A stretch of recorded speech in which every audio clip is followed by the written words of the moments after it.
Welcome back to our spring series entitled Spring of Systems. This has been a series where we've been exploring how to create a new system. At this point, we've already crossed the halfway point in the series. During the months of April and May, we're covering the life cycle of a new system, and that could be any sort of new system. We're going through the journey of how to create a system from scratch that works for us to be more productive and achieve our goals, starting by addressing a challenge or challenges, then implementing it, testing it, and analyzing the results of the implemented system's testing. But it does not stop there. The purpose of a system would be to improve our ability to achieve our goals, work more efficiently, and improve efficacy of whatever we're working on. And this could be a simple or a complex system, depending on the complexity of the challenge we've identified and a particular process we've currently focused on. Of course, this system would be addressing our priorities, whether at home or at work.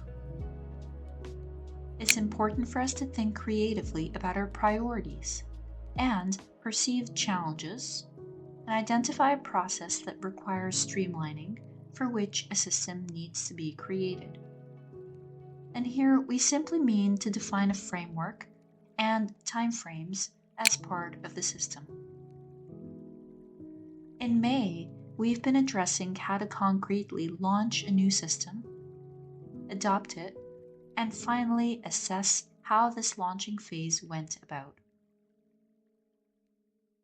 Believing in a system's utility and added value should have, by this stage in the system's launch lifecycle, been disseminated to other individuals, whether those are active users of our system or passive observers of the system's productivity results. However, the next critical step in this stage is the assessment of how this adoption phase is going. There are questions to be asked. How well is adoption taking place? Are we experiencing the anticipated use, adherence to framework, and receptiveness? Have we begun to see the results from improved efficiency? These are only some questions that need to be posed as part of the assessment phase. This stage does not mean we're being insecure or unsure of the benefit of the system and what it may deliver. On the contrary, we are simply solidifying our confidence in its importance and demonstrating longevity of the system in our daily use, as well as expecting the system to be embedded into the groundwork of our tasks. We may expect to utilize similar methods and analyses as to the previous step in the life cycle, namely analysis.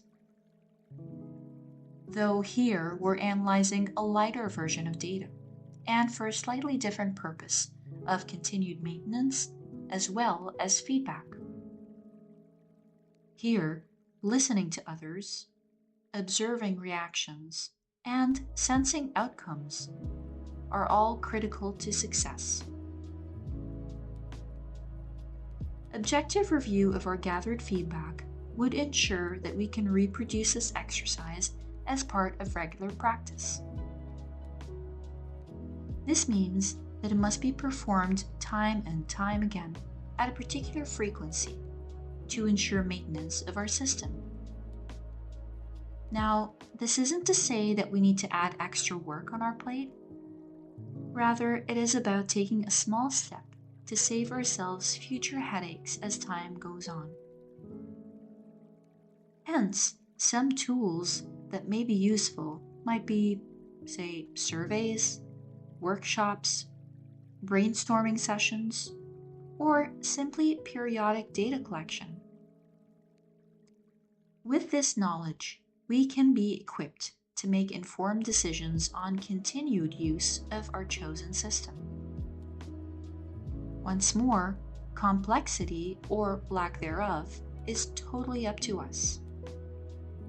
It all depends on the stakes, as well as stakeholders, and we can stretch and simplify our system to our needs. It depends on our preferences and, of course, requirements. A system is a completely dynamic creation, which requires continuous review and results in an almost live creature that requires continuous support and maintenance.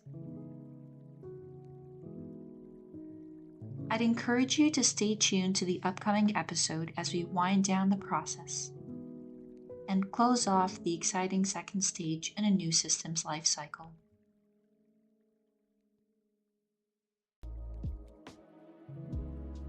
In next week's episode, we'll be recapping the entire process from start to finish.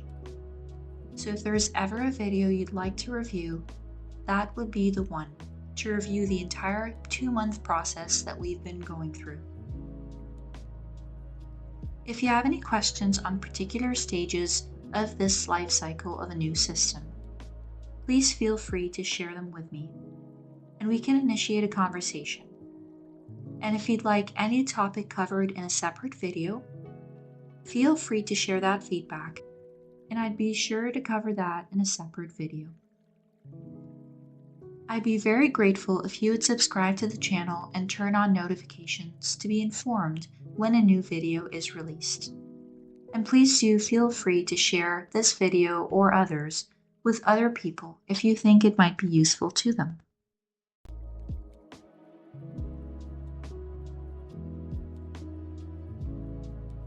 I thank you in advance for watching these videos, and I hope you've enjoyed the series so far. Happy watching, and more importantly, happy learning!